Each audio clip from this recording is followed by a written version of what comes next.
Okay, remember that they're changing my voice. So keep in mind, I'm too morally dignified and rightfully so, to conform to the world. I proudly would die on a drop of a hat for what's right rather than conform.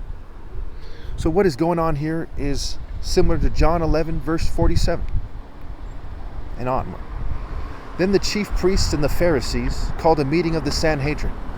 What are we accomplishing, they asked. Here is this man performing many signs. If we let him go on like this, everyone will believe in him, and then the Romans will come and take away both our temple and our nation. Okay, so let's stop there. Was this guy right to say this? Was he right to choose to do what is wrong and to use being afraid of what will happen to him as an excuse? No, he wasn't right. He said, then the Romans are going to come if this guy keeps doing these signs. So when they fume me and poison me because of my top martial arts challenge, okay, the arguments that are being made by churches, mosques, synagogues, you name it, various ethnic communities that see themselves as responsible for blacks or mulattoes or whatever, the local cities that see themselves as responsible for, see themselves as responsible for the people in their cities. Are they right to say, hey, the government will crack down on us? That is the argument of the chief priests and the Pharisees who betrayed Christ.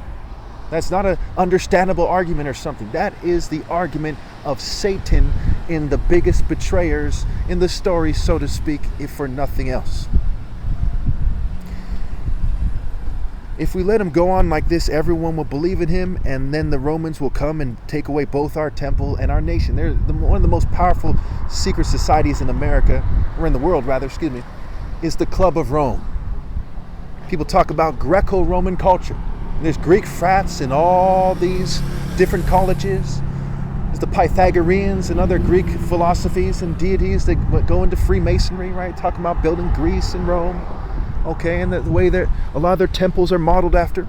And he said these various groups, this entity called Rome, this entity that still exists today, the Neo-Roman culture that dominates the planet, said those guys are going to come and take away our temple and our nation. They're going to make it harder for us one way or another.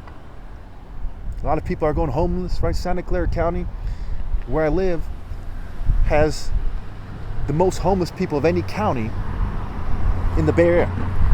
That includes the counties of Oakland and San Francisco and so on and so forth. So people are using the Caiaphas excuse, the Pharisee excuse. They're refusing to do what is right. Then one of them named Caiaphas, who was high priest that year, spoke up. You know nothing at all. You do not realize it is better for you that one man die for the people than that the whole nation perish. And right now America is making that argument by their actions. They're saying he's one guy who's targeted. They don't care on the Messiah. Notice they didn't say, hey, he's the Son of God. We've got to help him. Instead, they said, what are we going to do?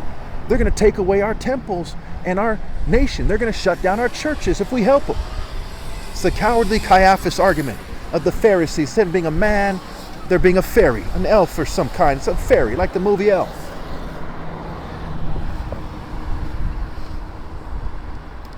He did not say this on his own, but as high priest that year, he prophesied that Jesus would die for the Jewish nation.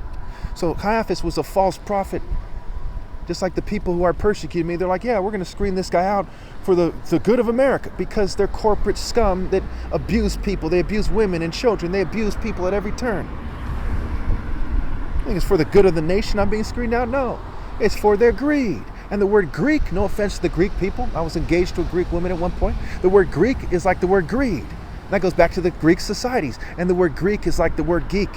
So it's like the word greed and it's like the word geek. So what is the Greco-Roman culture that screened out Christ and killed the early Christians in popular culture? It's a culture of greed. In fact, the word Rome is the word more scrambled. They want more, more, more. And the wolf is the symbol of the Roman people. So you have the wolf, you have the greed. You have the geek, right? They're relying on science instead of the truth in God, because scientists don't agree on things. But universal pinpoint and moral precision should be obvious to everybody.